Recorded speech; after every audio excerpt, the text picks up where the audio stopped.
Yo, what's up? I'm Dinari, and if you're here, that means you're tuned into the Youngbouls Podcast. Enjoy the episode. My name is Jalen, and you tuned into the Youngbouls Podcast.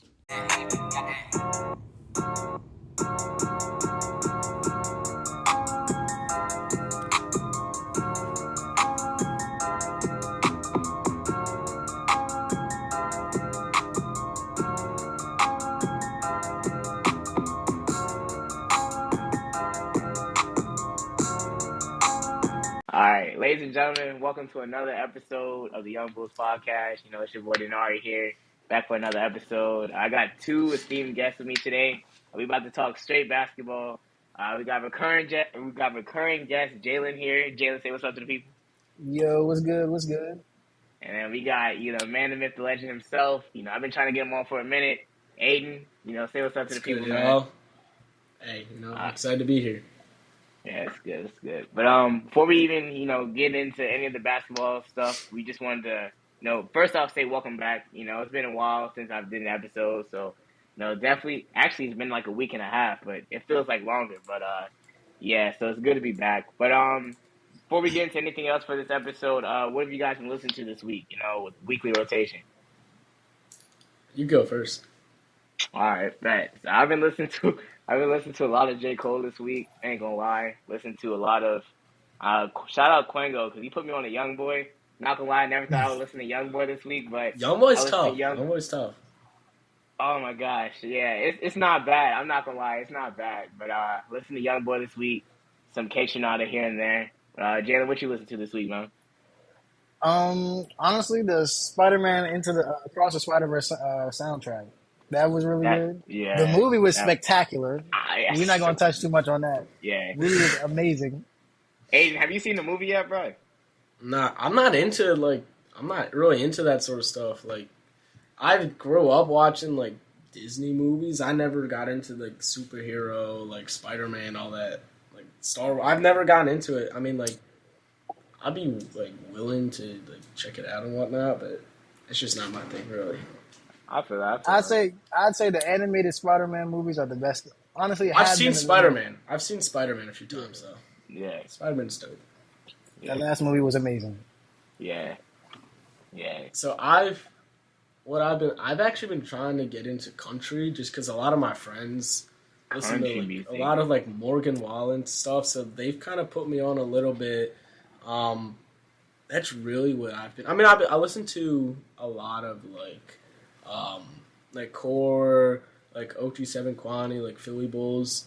But really this week it's been a lot of Morgan Wallen, just trying to like get to listen to a lot of what my friends do. Like, it's a lot of like fire pit music, like summer vibes, that sort of stuff. So that's really that's what I've been bumping a little bit. So that's just up. It's not bad though. It's really not bad. I could never get into country music. I could never get. That's what I thought. Bro, I feel like it's so repetitive. Like, the only thing they talk about with country music is, like, tractors, beer. I feel that, though.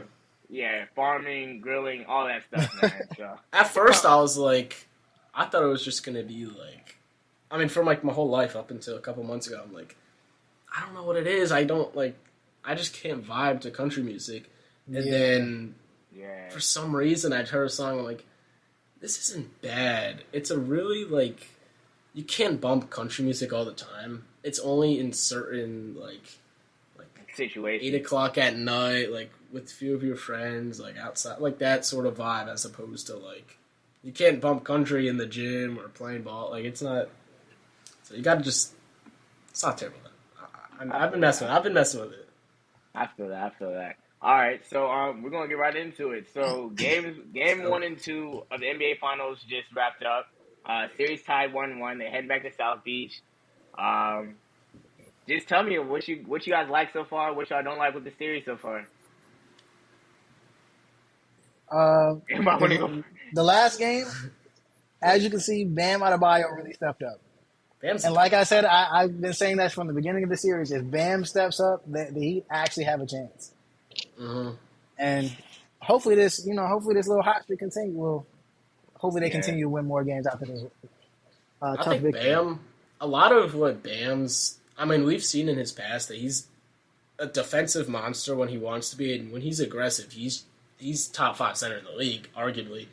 It's his consistency. If he wants to be aggressive, he's got to, like, and we saw that. I mean, game 1, he was aggressive. He was getting shots up. He was one of their leading scorers, and for a reason, too. And when you're able to attack an elite center in Nikola Jokic and then force some pressure down low, that creates opportunities for the perimeter shooters and their role players. Last game, Caleb Martin hit his first field goal in the fourth quarter, and it was a clutch 3-pointer.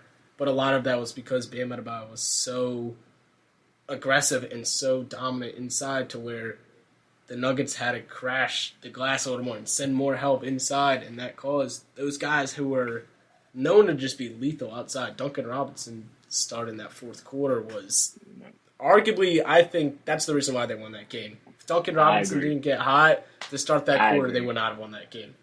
He was dominant. They needed that.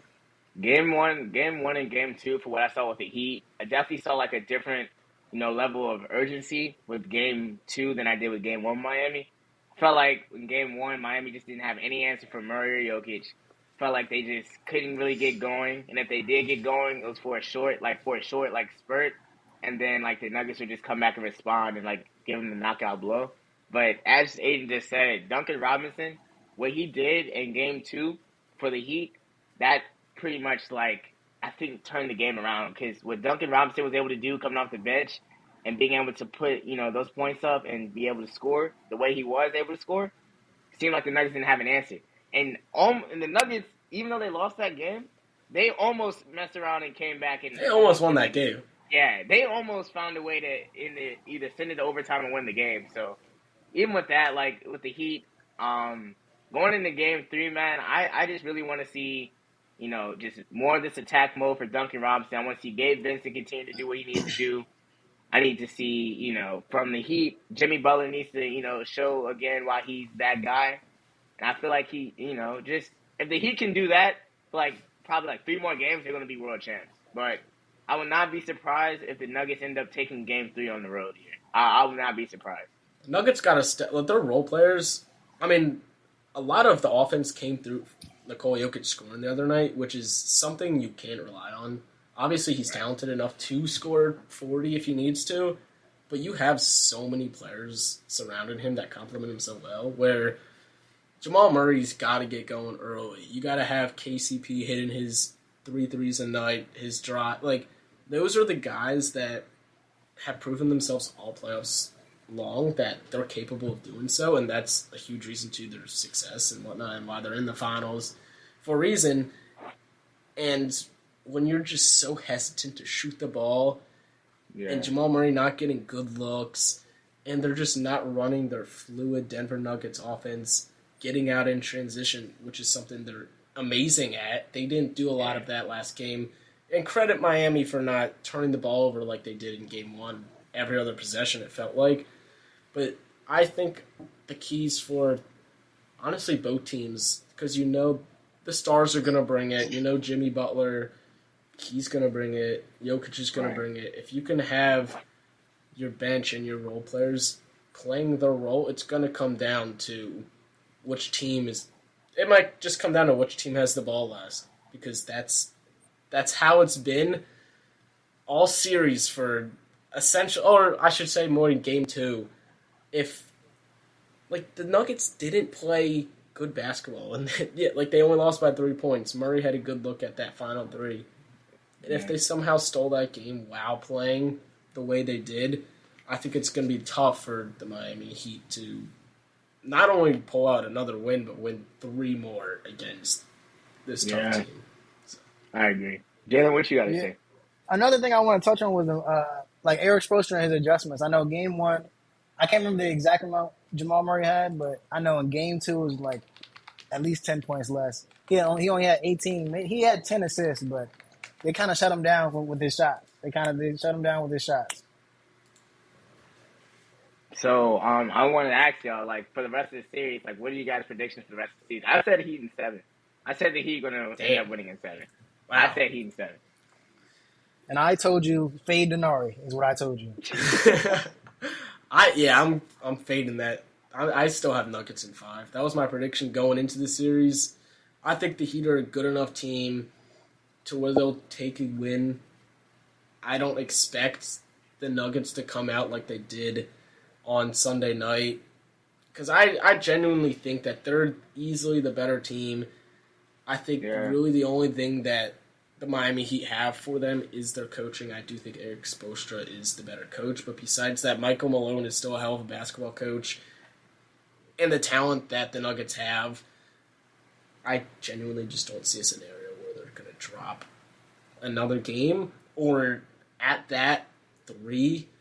I still am a firm believer that the Nuggets are a legitimate team, and I've thought that all playoffs, really, because I think a lot of people overshadowed them as a fake 1 seed, all that sort of stuff, just because they weren't the flashy Kevin Durant, Devin Booker, they weren't Stephen Clay, they didn't have that sort of large fan base, big market sort of appeal to them. And at the end of the day, no average fan is tuned into a Denver Nuggets game. That is true. That's just how it is. But when you are a basketball watcher and you enjoy watching basketball, you realize how beautiful the Denver Nuggets play basketball. So that's true. I'm sitting on my Nuggets in 5. Nuggets in 5. Nuggets in 5. Nuggets in 5. Jalen, what you got? I think the Heat. I want the Heat to win. Let's say that I want the Heat to win. I want the Heat to win. I do too. I do think Jimmy, he should get him one. That'd be really nice. But you weren't lying when you said the only thing that Miami really have is the coaching. And Mike Malone's a really good coach. The Nuggets have been a top 3 seed for the past who knows how long. And it's gonna be a nice battle. I think it's gonna be a really nice battle. It's gonna be tough. Yeah. I'm excited to see if a lot of what I'm excited to see is if I've noticed it all. I mean, the past few years, that Miami crowd, every game, it takes them 15 minutes to get there, but when they bring it, they this is their first final since 2014, and I'm pumped to see this crowd is going to be electric. Because it's going to give me something. Yeah, something about Denver's crowd the other day. It didn't have that finals feel. It just felt like a. It felt like a regular, it felt like a regular season, or it didn't have that finals feel to it, which is something that I miss. I miss the gold on the scoreboard and not this minimalistic design. It's corny. Yeah, I'd say the NBA is definitely lacking all the designs and all. They're lacking. I miss the gold and stuff, the trophy behind the that's what I'm saying and stuff like that, before the games and everything like that, 2007, circa 2007-ish stuff. But I wasn't even gonna say this for the episode, but what are y'all favorite moments from the NBA Finals and stuff like that before we continue to go? You talk about this year or just in general? Just in general.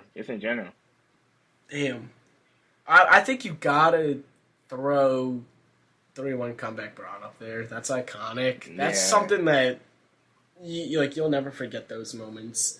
I agree. And I honestly just the overall vibe of it all comes down to this, especially when it's similar to this year. One of the 2 stars in the league are going to get their first ring. Either Jokic is going to get his first ring and easily move into the top whatever conversations of all time center-wise, or you're going to get a guy like Jimmy Butler, who's the first ever 8 seed to win an NBA championship after losing a play-in game.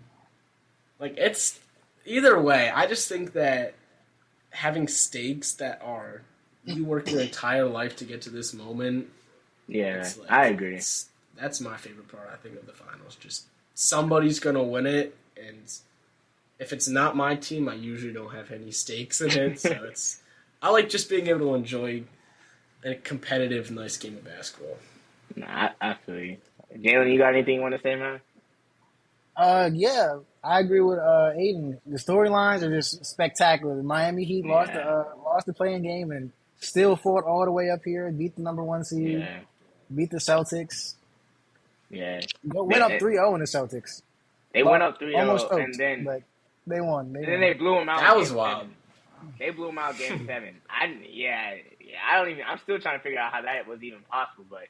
No, yeah, I told you. I tried to tell you. Celtics were my pick to come out of the East. I was shocked.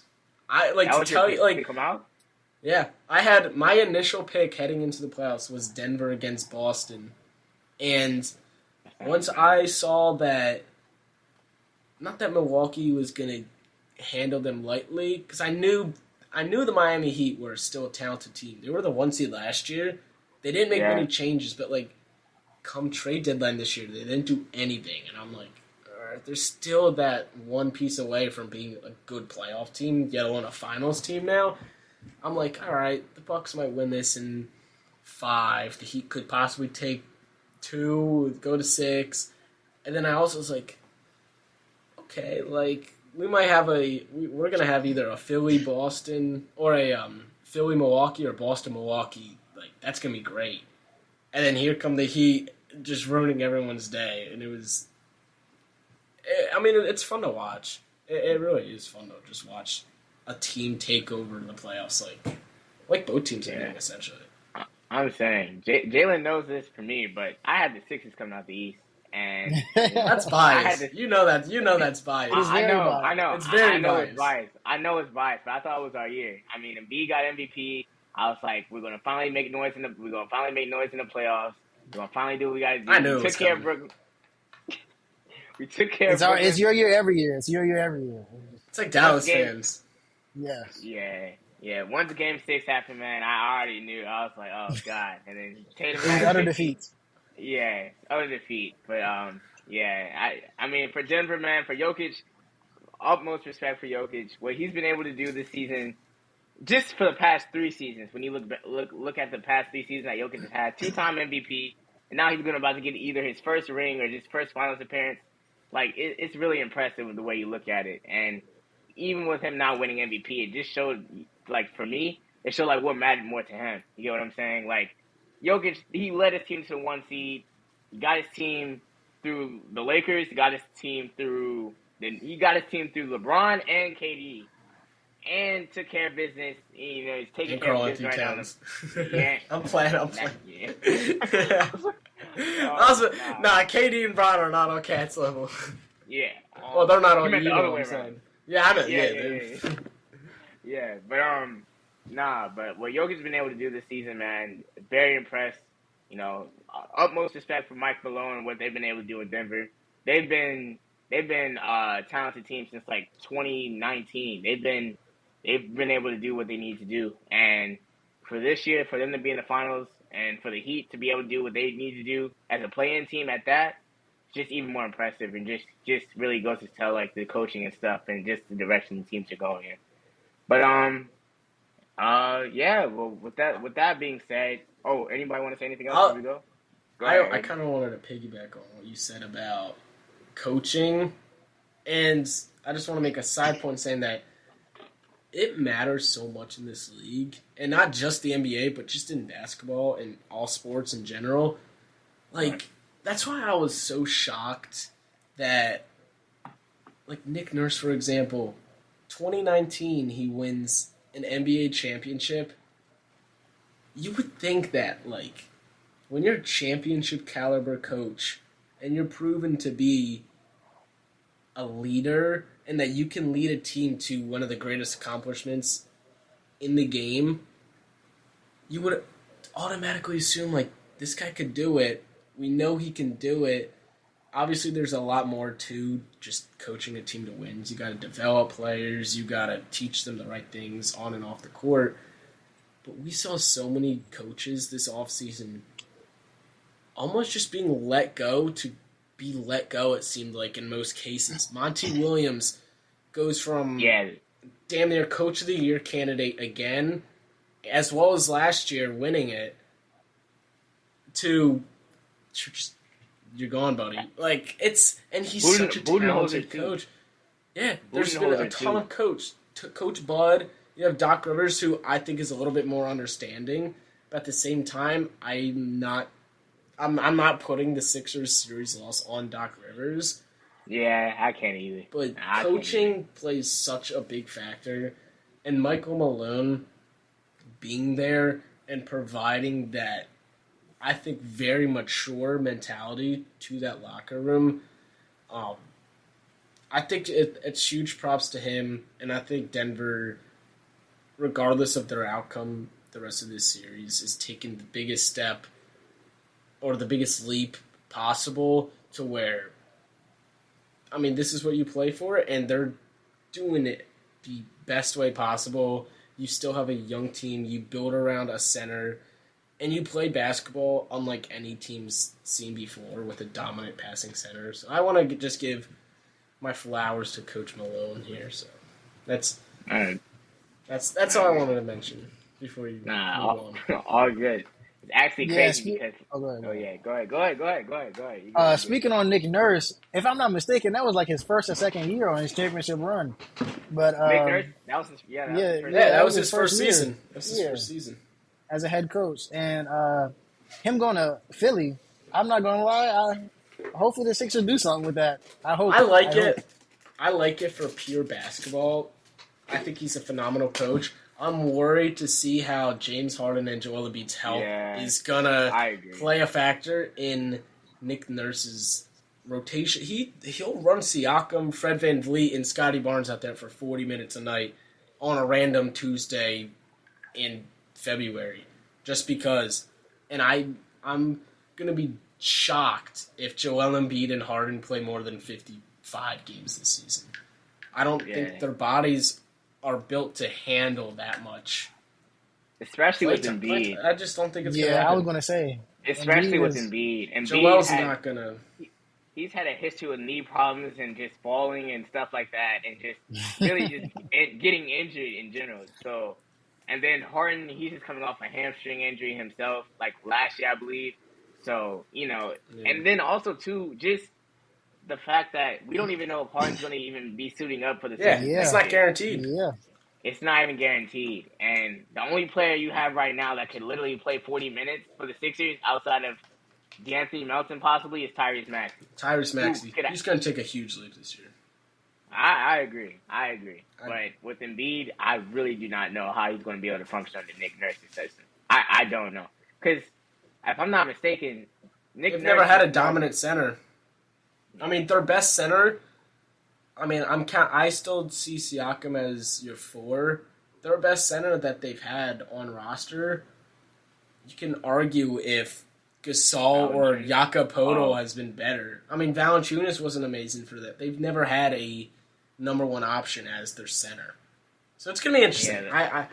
I do think Siakam and Joel Embiid have similarities to where it's not going to be a hard adjustment. I think it's easier to adapt as a coach to, having the MVP on your team as opposed to Pascal Siakam. No disrespect to Siakam, but it's always easier to coach a team that has 2 superstars, arguably, as opposed to come in and try to build a team from the ground up and develop players. You already have your cornerstone guys, and you have talent around you.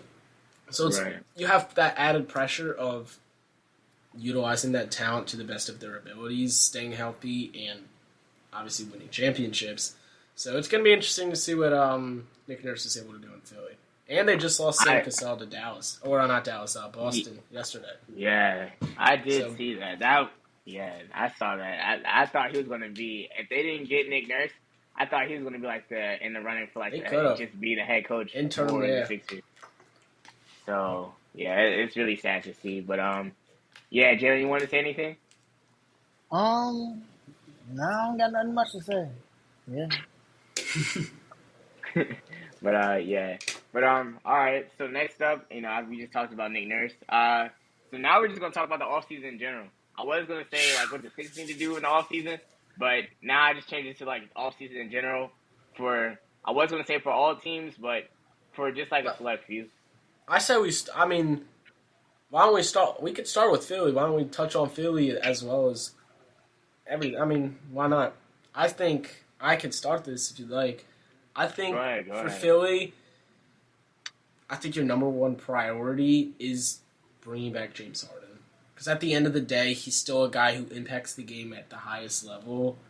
and he runs your offense now. He's your point guard. He's one of, in my opinion, the best passers in the entire league, which is crazy to say now after what we've seen from him in his past. But I think it's crucial to bring back James Harden, and I fully expect him to return back to Philly under a small contract. I don't see them bringing him back long term. I can see them bringing him back on a 1+1 deal where he's guaranteed for this season. However, next season he's going to have this same option where if he likes the Philly environment for another full season, if he enjoys playing under Coach Nurse, if Philly makes moves to bring in other players surrounding him, I think he needs that full season again of just full health, a new head coach, a new system. So I think that's priority number one for Philly. And then on top of that, I think you really just got to go out and get depth because they didn't have consistent depth this season. Where not at all. Jalen McDaniels was good for Philly on the defensive side of things, but he was not consistent on offense. Shake Milton is a guy that doesn't get PT much anymore. D'Anthony Melton was great for them. That's another guy that they need to acquire more D'Anthony Melton caliber players to where they almost have too much of it. And then I think the last thing they need to do is a leader. They don't have a leader besides PJ Tucker, who's one of the best in the league, but they don't have a lot of that veteran presence that can come in and make an impact.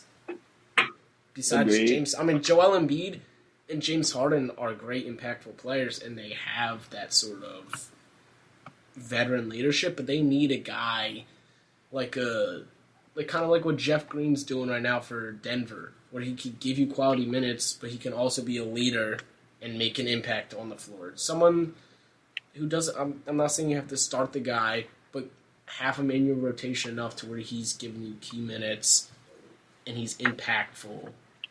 I'm trying to think of who would be perfect fit for them right now.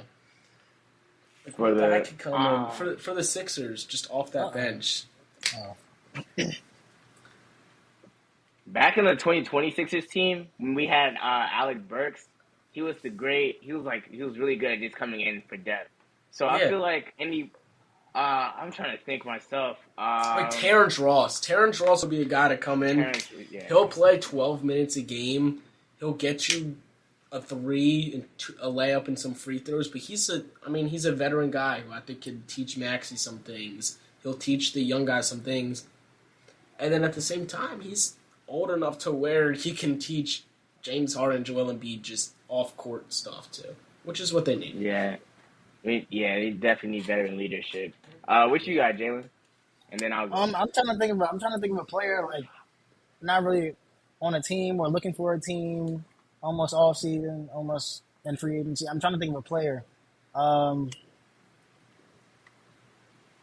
does not come to mind right now. Yeah, it's not coming to me. Even Dwight Howard for Philly I liked what Dwight Howard did last season for Philly. And I know that's a different case now because he's over in China and doing his thing over there, but having a guy like that who I don't think he should or would get minutes in a Sixers uniform, but it's locker room presence that is much even back when the Sixers had George Hill. I loved when they had George Hill was great for George Hill. Yeah, George Hill, and really, I feel like where the Sixers messed up, though, when it came to just how they constructed their roster, I feel like it's just still, remains like the Ben Simmons experiment that's just really messed up the Sixers when it came to the roster. Remember, when they had Ben Simmons, he was a dog. He was a dog. He was a dog. But they had to get shooters around Ben Simmons, and then when Ben Simmons left, you have shooters and stuff, but then that's all you have on the bench. You get what I mean? So now it's like an issue where we have a lot of shooters on the bench, but you don't have anything to do with them. For example, you have Furkan Korkmaz, who gets no minutes, who didn't get any minutes in the playoffs, I believe, unless it was garbage time. I don't remember him getting any minutes. He got a little bit of garbage time. He only got garbage time. Yeah, only garbage time. At one point, he was a prominent member. Yeah, but prominent member. So now it's just like, when it comes to like the Sixers, how they construct their moves for the offseason, I feel like the first move needs to be to get rid of Tobias Harris. It's tough. It's going to be tough. I mean, especially when it comes down to he's going to be playing contract year. There's not going to be a team that's willing to give up damn near $40 million for a guy who's we've seen that he can have his hot games, but then he can just go out there and shoot. Non-factor. Yeah, he'll shoot 5 of 22, plus minus is negative, and then at that point you're looking for answers because he's a good role player. I'm not discrediting from that. I think he is a good fit for Philly, just not under the contract and under the usage that he's given.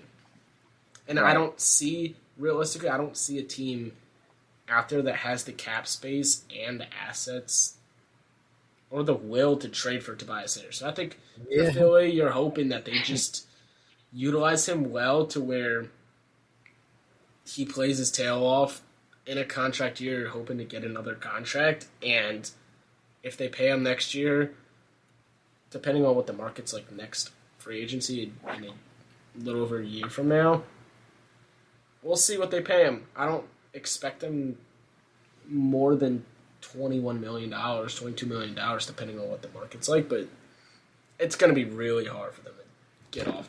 Yeah. It's going to be hard. I can't think of a team that's willing to go out and get him. Yeah, I agree. As far as with Harden, I don't even know about the Harden thing because it's still up in the air about what he does.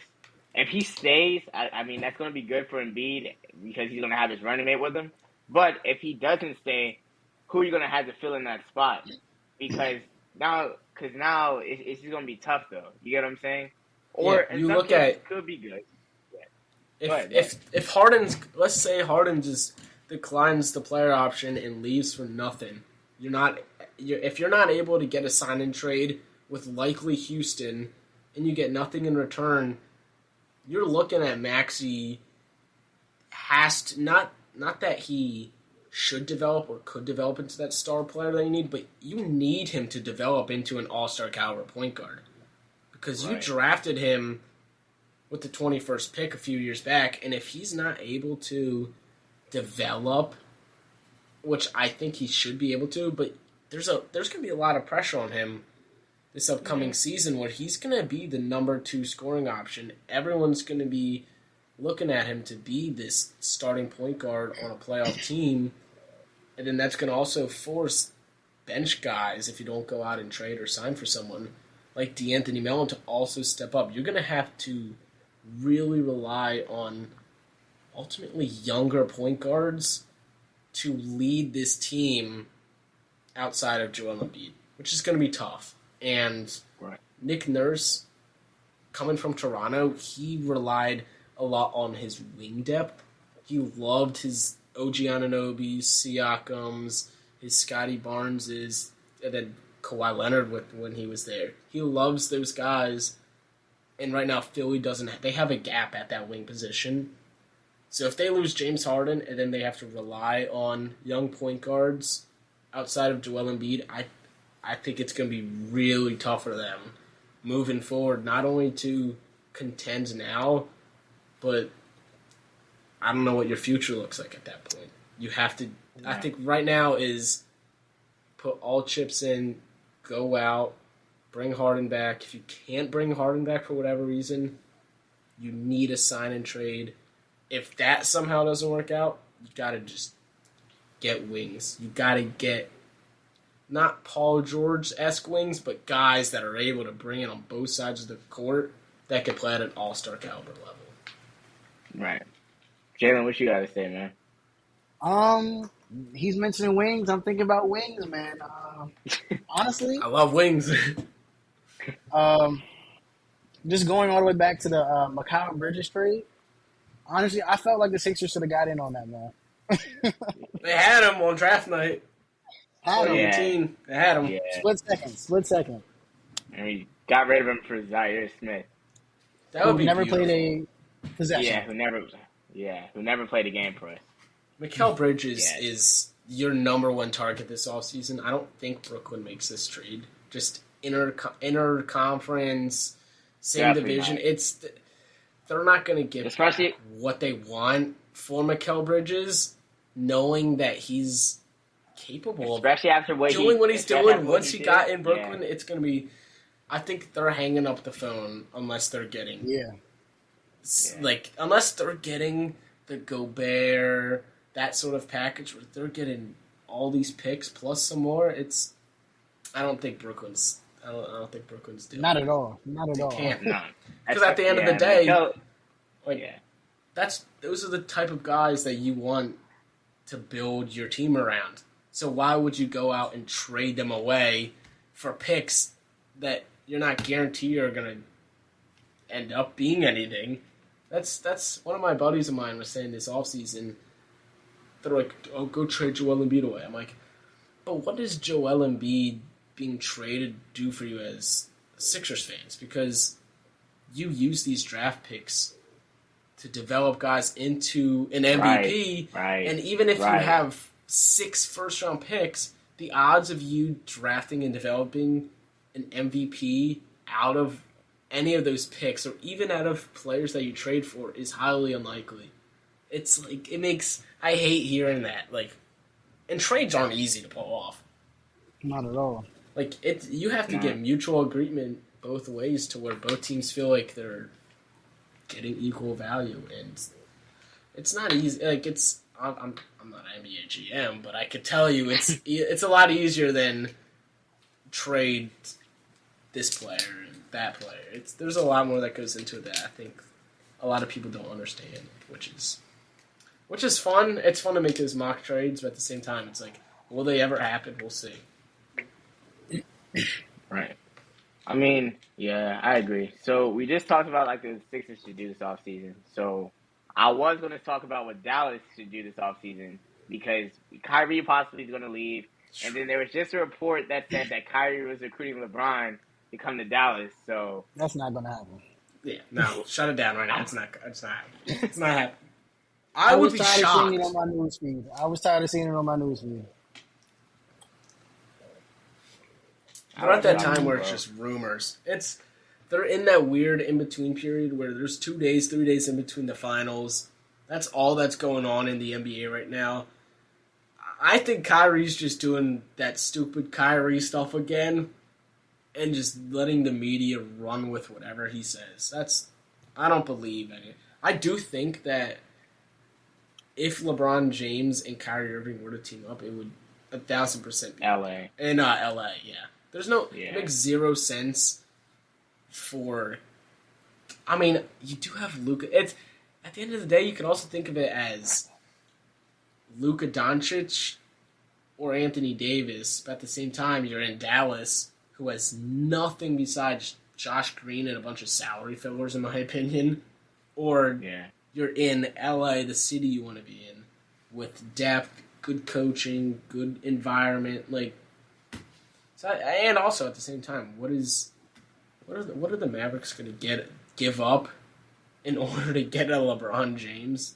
Davis, LA's not going to want Davis Bertans and Maxi Kleber. They don't want that. They have nothing on that team where they can get LeBron. It's not going to happen. Yeah, I can't say it. Yeah, Jalen, you got anything you want to say, man? What I want to see this offseason is the Wizards to make some moves. Washington Wizards to make some moves. Yeah. At this point, we just need to go into full rebuild. Full rebuild. It's long overdue. Brad got paid. Long overdue. And I'm like, they do the same thing every year. They draft a mediocre player somewhere from that 7 to 11 range. They contend. They give you false hope. They'll go on a 7-game winning streak. Bradley Beal averages 35 in a month, and then Johnny Davis, a lottery pick. He didn't do anything all season. The brightest he spot played in the for G them League early. most of the season. Didn't he not come to play for the Wizards until like towards the end of the season? Yeah, Johnny Davis. Davis. and he wasn't impactful in the G League. He averaged 5 points in the G League. Yeah, As a lottery, that's embarrassing. It was 4.5. That's like Sharif Cooper. Lottery pick? Nah, you can't be. Yeah, that is like Sharif Cooper. That man was getting. Johnny Davis was getting his own commercials before he even got drafted, and now he's averaging 5 in the G. Like, come on, man, you can't. That's bad on the Wizards, in my opinion. Like, you can't develop players, and that's. I mean, it's apparent. We've seen that the past almost decade and a half now. The best player that they've developed.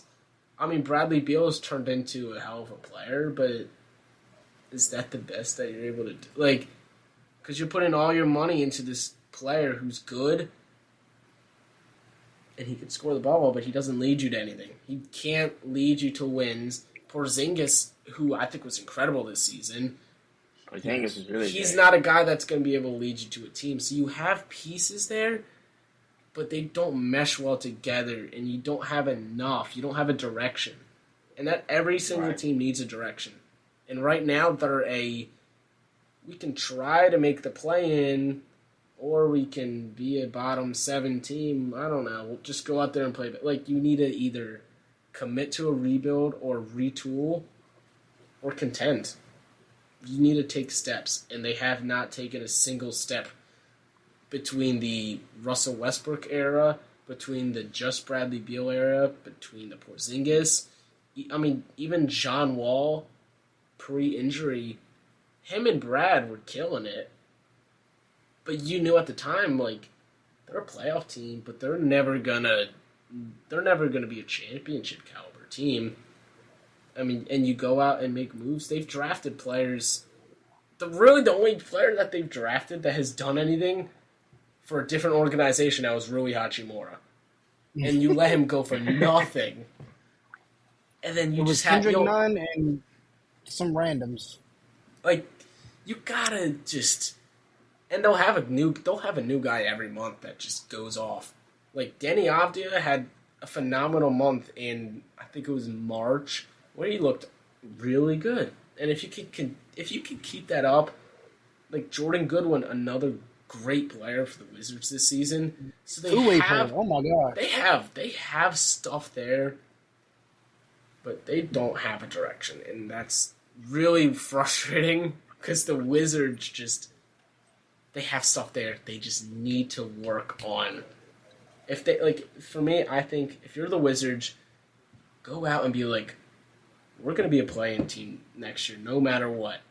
Our goal next year is to be a top 10 seed. We're going to have pick 8 in this year's draft, I believe it is, 8 or 9. Go out, take Anthony Black. Take Anthony Black, who's one of the best playmakers in this draft. He's going to fit right in next to Bradley Beal. He's your point guard for the future. Build around Porzingis at your center who could stretch the floor and just target the playoffs. Or the play-in, at least. I think you have to take a direction. Or, if you don't want to do that, go all in. Just tank it all. Just don't, pick one or the other. Because that middle ground is not going to get you anywhere. Having the 8th pick every year is not going to help you. Every single year. It's not going to you don't move the needle that way, especially when you're not able to draft well. What's the point? I've been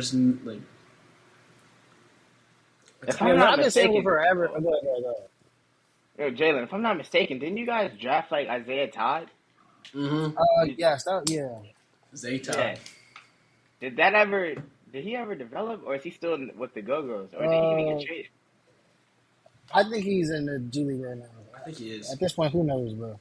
But what I've been saying for forever, we are the capital of the United States, and we are not a big market at all. It's terrible. We have no decision making. We have no It's really bad. It's just we can't do anything, and we're the capital of the United States.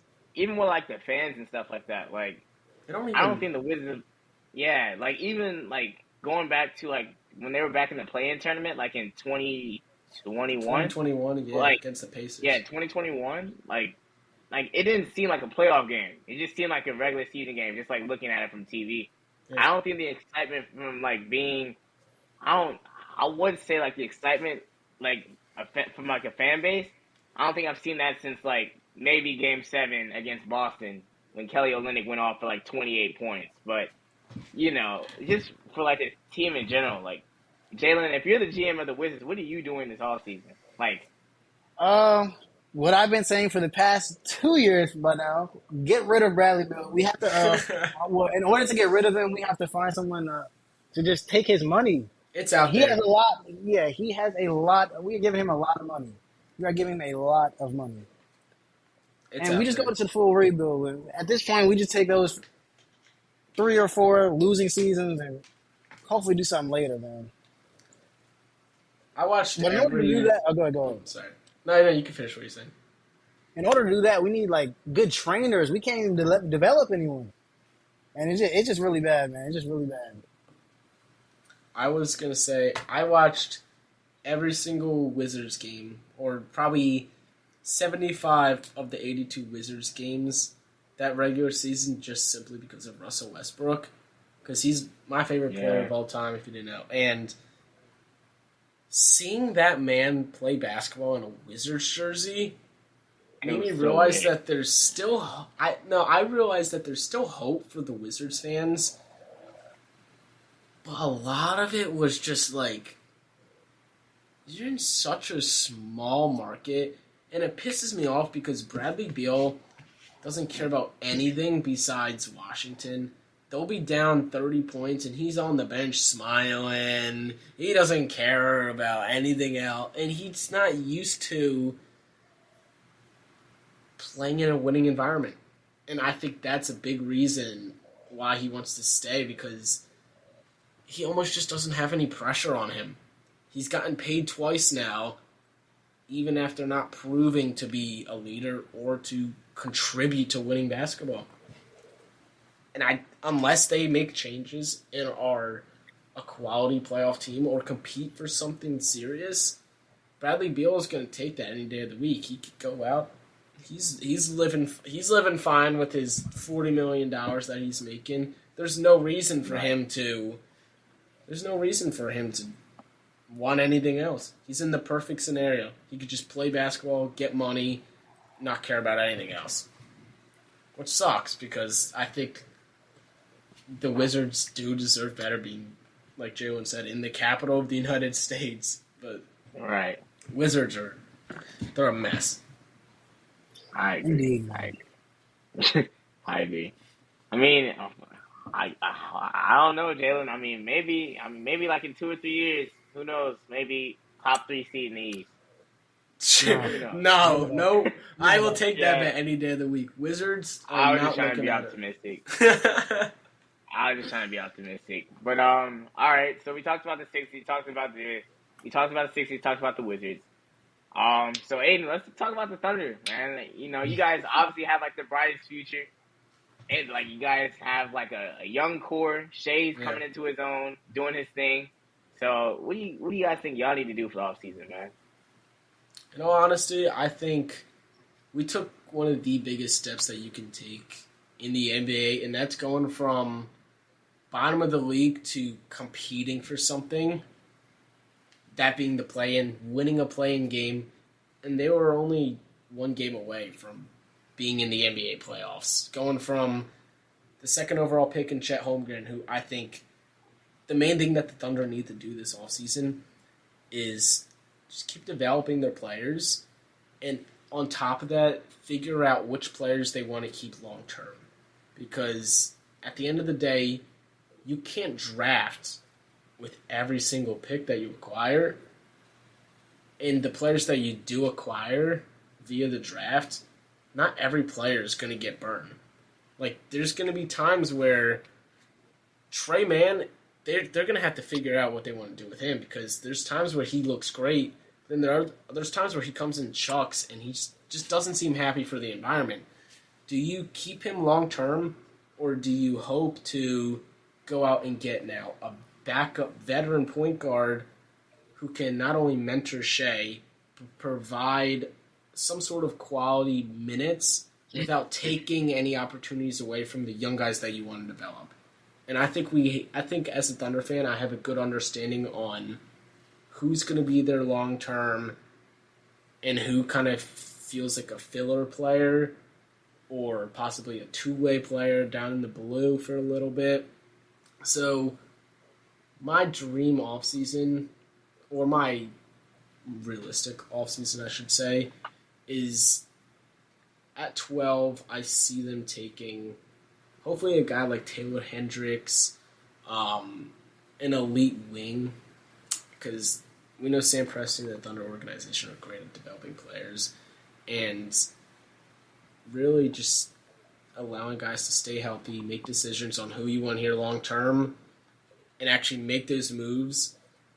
And I think they're at their point where if there's a star that hits the market, go for it. Why not? It's worth. I think now is the time where you're like, you want every season for every team, you want to take a step forward in the best way possible. When the Thunder wanted to trade Russell Westbrook and trade Paul George, the initial idea was they were going to be a bad team. Chris Paul's getting old. Shea's going into his second season. This team's not going to be good. They went out, competed. They made the playoffs as the 5 seed. Then Chris Paul gets traded. Gallinari, Steven Adams, these guys get traded away. Now it's all young players. Well, you're not improving record-wise. You're taking a step forward and committing to the tank. You go out and get Josh Giddey. He has a great rookie season. You tank again, you get the second overall pick in Chet Holmgren, who doesn't play a single minute. You draft Jalen Williams out of Santa Clara at 12. He develops into the second best rookie this season without having your number 2 overall player. So if you're able to take leap by leap, there's a little bit of that added pressure now that you're at the point where you're at, to where teams are going to be expecting the Thunder to be in that playoff mix as opposed to the play-in mix. For sure. And if they don't hit that reach, yes, they're still a young team, but we know what they're capable of doing. So I'm fully expecting the Thunder to take that leap and at least make the playoffs next year. And I'm hoping that they could take that Memphis Grizzlies leap where they go from play-in against Golden State to being the number 2 seed. I think that would be amazing. No. And just health, really. I think if this team is healthy and this team can develop, the future's bright, and I'm excited. I agree. I mean, the Thunder seemed like a really fun team to watch. Even last year with Shea, really good player. So I definitely expect this team next year, Thunder, the extra pieces, and they do what they got to do in the offseason, and Chet coming into play. I feel like this team should be like definitely in a playoff mix rather than a play-in mix. And the fact that they made the play-in, without Chet, I mean, it's just a testament to like the team in general, just like what they've been able to do in Oklahoma City. So and beating a good Pelicans team too. Pelicans had high expectations, and them completely missing the playoffs. I don't even know what happened to them. I don't even know what happened. I think a lot of that came down to CJ McCollum looked old. He lost, or the second half of the season, CJ McCollum just looked off. Brandon Ingram's toe killed them. Zion Williamson being hurt killed them. It was Willie Green did the best he could in my opinion, but they were that 20-game stretch where they lost 16 of them, I believe it was, or 15 of them. That took them from being the number 1 overall seed in November and December to missing out on the playoffs completely. So I think they'll be fine though. They're a team I expect next season, when fully healthy, to be in that in that elite contention. All right, and then the last thing I want to talk about in the podcast, we touched on this team a little bit earlier when we were talking about the Heat, but we want to talk about the Celtics, Boston Celtics. Obviously, they got blown out Game 7 to the Miami Heat. Obviously, there's a lot of questions, a lot of answers that need to be given in this offseason. And you got Tatum, you got Jalen Brown, you got the whole team in general. What do you think the direction? Obviously, the Celtics are going to be contenders next year, but obviously, either without one of their stars or with both of them, they're just going to have to pay. But, what do you think should happen with the Celtics, and what do you think the future of it is? You can touch on that first, Jared. Honestly, I think what's best for the Celtics is that Jalen Brown and Jason Tatum split. And to be honest, well, I saw an analogy comparing them to like how Russell Westbrook and Kevin Durant were on the same team. How when they split, I mean, both of the players did really good in their respective teams. I mean, Kevin Durant getting 2 rings and Russell Westbrook winning MVP. I just feel like it's for the best. Damn. It's tough to say right now because we know Jalen Brown could be such a... I think Tatum's locked in.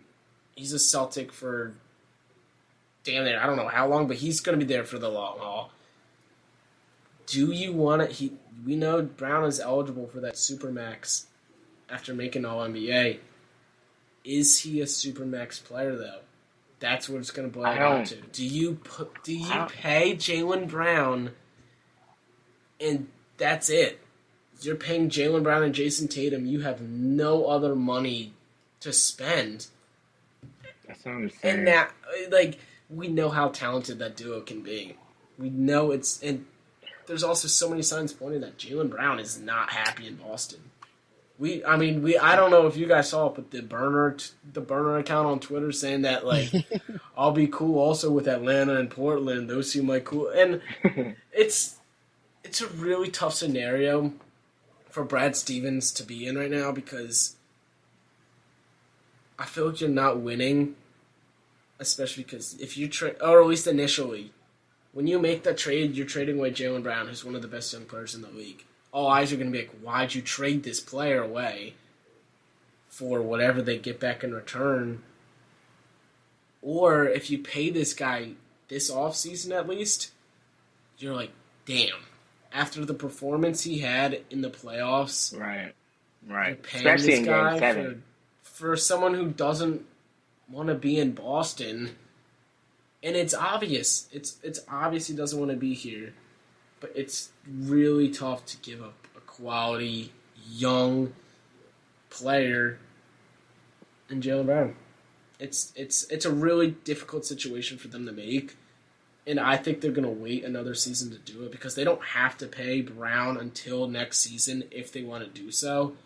So I'm a believer that they're going to let this roll out.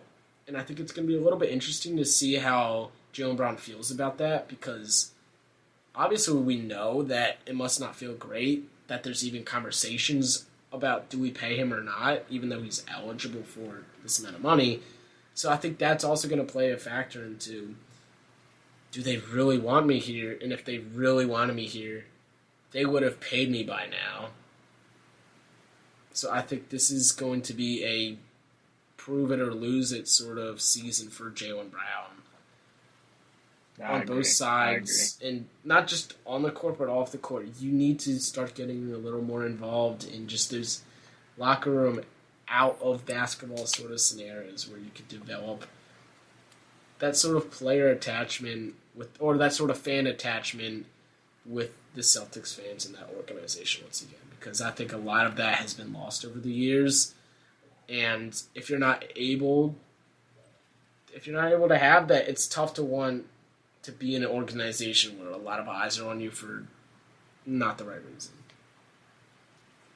I agree. I feel like with Jalen Brown and Tatum, I feel like it's best for them to part ways. Obviously, what Jalen said earlier, Jalen said that it's like the situation with Russell and KD where when they both split, they're able to be, good on different teams. I just feel like it's time. I feel like after this playoff, especially, if Jalen does ask for the money this offseason, I don't think the Celtics are going to give it to him. They're going to let him walk. I don't think they're going to look to pay him that Supermax because, as I just said, with the Supermax, you have to show that you're a Supermax player. And with Jalen Brown, he has flashes where he looks like one of the best players on the Celtics, but he doesn't do that consistently. And he definitely didn't do that consistently in this playoff either. So, not even just in the Heat series, but I didn't see consistency in any of the series. You taking him back to the Sixers series, where he was like the best player on the Celtics. So, I don't see Boston. If Jalen Brown says this offseason, I want the money, show me the money, Boston's going to kick him to the curb and have him go to another team. But I really do not see him getting a supermax this offseason. That's just me, though. If you're Brad Stevens, if you're Brad Stevens and you get a call from Portland centered around that third pick and Anthony Simons, what are you saying? Yes. That's a tough one. Not Damian Lillard. Yes. You're pairing Jalen Brown with Damian Lillard, not Jason Tatum. It's if you get that third pick, Simons, and some other filler stuff. What do you do? What do you think? What it seems like, I saw the Hornets are leaning towards Brandon Miller, so which is stupid. Yeah, very. But potentially the third pick is Scoot Henderson. So honestly, that's a tough one. If I'm Brad Stevens, I'm saying yes to that. If I'm Brad Stevens, if on draft night Wemby goes 1 to the Spurs, if I hear Brandon Miller get drafted at 2, I would be open to calling the Portland Trailblazers in a trade revolving essentially around Scoot Henderson at that point for Jalen Brown. And if somehow you're able to avoid getting back Yusuf Nurkic in that trade, I think that's great. If you're able to have a team around Anthony Simons, who I think is one of the most underrated players in the league, in my opinion. That kid's a stud. Agreed. If you're able to have a young team around Jason Tatum, Scoot Henderson, as well as Anthony Simons, that's the step in the right direction. Because I don't know what else value-wise you're going to get for Jalen Brown that's going to be not only right now success, but future. Because there's not many teams out there looking to trade away young talent to win now. There's not a lot of that out there. So if you're able to if you can guarantee yourself Scoot Henderson. If Scoot goes 2 to the Hornets and it's Brandon Miller at 3, I don't want it. I don't want it for Boston. I agree. Also, too, I was going to say, when it comes to the Celtics, Al Horford obviously not getting any younger. Are we trading? You're trading Al Horford? Are we getting rid of Al Horford this offseason as well? That's a solid veteran piece. I can't. Anyway, speaking of Brandon Miller, I'm a little iffy about Brandon Miller. His performance in March Madness, I don't think he shot over 40%. Oh no, he was awful. He was awful. Horrid. He was bad. Horrid. He was bad. And that was one of the that was the brightest lights in his college career. That was the brightest light in his college career, and he just didn't come through. I just want to see how he translates to the NBA. I watched a lot of Bama games this year, and there was a game in it was early December when they were playing against Auburn, and he picked up 2 early fouls. And a lot of the reason why Brandon Miller is such a highly recruited player is because of his mature abilities on the court to where he's able to create his own bucket with ease, and having an elite jumper and shot off the dribble is something that's rare to find in young players nowadays. And I think a lot of the upside around him is not only his size and athletic abilities, but his potential is similar to like Indiana Paul George, where he can just go out there, especially for a team like the Hornets, where he'll be the number 1 scoring option most likely. LaMelo Ball, while he could score the ball really well, is more of the playmaker for that team. And if for whatever reason, if you go out and take Brandon Miller at number 2, you're replacing your Gordon Hayward and Kelly Oubre, who I think both are going to be going this offseason. You're pairing yourself next to young centers in Mark Williams, P.J. Washington. You have a really young team. You're not going to have a lot of expectations. And you could just go out and play basketball and mature a little bit on and definitely off the court. Definitely definitely off the court. Definitely off the court. And it's going to be... I'm still high on Bryn Miller, and I do think that he has the potential to reach that elite offensive wing abilities. And I do think Charlotte is kind of the place to... I mean, you're not winning or losing going to Charlotte because you're setting yourself up with an elite playmaker in LaMelo Ball who's very young, and you'll both grow together. So I think it's going to be interesting. I think him going to Portland is going to be a nasty fit. I don't like that. Yeah. You have a very dominant player in Damian Lillard. Anthony Simons relies... There's too many players that rely on having the ball in their hands there, where I don't think he's... And they already have it. And Chauncey Billups is a terrible coach, too. Not that... Damn. I'm blanking on... Charlotte's... I know who it is. I could see his face. It's not James Borrego anymore. It's Clifford. Clifford's not a good coach whatsoever. And he's the type of guy who's... He's going to try to make the playoffs with the team that he has now, and it's not going to work. And he needs to understand that. Like, if they want to tank and develop players, there's a different approach. There's a different approach to tanking and developing players than it is to trying to win a championship. He's not good at either of those. Agreed. Jalen, you want to say anything, man? Nah, man. Nah. All right, so that pretty much wraps it up with this episode of the Youngbouls Podcast. Really great episode. I enjoyed it very much, just talking basketball with you guys. Aiden, where can people find you or anything like that? They want to talk to you more. On Instagram or anything like that. Yeah, I do a lot of videos over on Instagram, YouTube. I try to get TikTok and all that. My handle on most platforms is Zeilz, Zeilz. And then on Twitter and Instagram, it's Zeilz OKC. So the same thing, Zeilz, and then just OKC at the end. I do a lot of similar to what we're doing now, just talking about hoops. Over on Instagram, I make basketball videos as well there. So I'd really appreciate it. If you stop by one time, just check the videos out. If not, hey, I can't tell you what to do and what not to do. But it was a great time being on Youngbouls Podcast. It was a ton of fun just being able to talk hoops with two other great guys. So I really appreciate thank you for everything. It was fun. It's not often where my friends are into talking about hoops like you guys are, so it's nice being able to have just a fluid conversation about basketball. So thank you. Of course. This is definitely not going to be the last time we get you on here too, for sure. Yeah. As the off season, but thank you guys for tuning into this episode. It's been Dinari, Jalen, Aiden here. But we'll see you back here next week. Thank you. Appreciate it.